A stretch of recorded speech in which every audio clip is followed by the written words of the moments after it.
Hello everyone, আগের পার্টে হরগৌরী পুজো দেখে তোমাদের শেষ করেছিলাম। তারপরের দিন হচ্ছে হাজিরা পালা। সারা রাত এরা ছমছম করে গোটা রাস্তা ঘুরে বেরিয়েছে, কিন্তু হচ্ছে ভোরবেলা আমি আর মা গেছিলাম, কারণ আমাদের রাতে যাওয়ার সাহস হয়নি। তো দিনের বেলা আমরা যাচ্ছিলাম, তখন দেখি যে কিছু দল সামনে এগিয়ে যাচ্ছে, তার মধ্যে থেকে একজন পিছিয়ে পড়া পাবলিক আমাদের পেছনে ছিল। সবার মেকআপ সাজগোজ বেশ সুন্দর লাগছিল দেখতে, ইউনিক টাইপের। আর যারা কালী সেজেছে তাদের তো দারুণ লাগছিল দেখতে। তোমরা এখানে দেখতে পারো কিছু কিছু নায়িকা এখানে হয়েছে হেঁটে চলে বেড়াচ্ছিল, যাদেরকে মানে তারা নায়ক খুঁজে পাওয়া যাচ্ছে না, তাই আর কি। মানে তারা এরকম একা একা হেঁটে চলে নেচে বেড়াচ্ছে।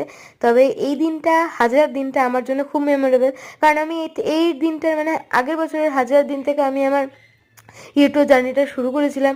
তো এনাকে নিয়েছিল সেই ভিডিওটা, এই সেই কি বলবো, ইনি কী সেজেছেন আমার ঠিক জানি না, তোমরা কমেন্টে জানাও তো, যে এনার একটা নাম দিয়ে দাও তো সুন্দর করে দেখে। তো নেক্সট পার্টে তোমাদের সাথে চড়ক মেলায় দেখা হচ্ছে। টাটা।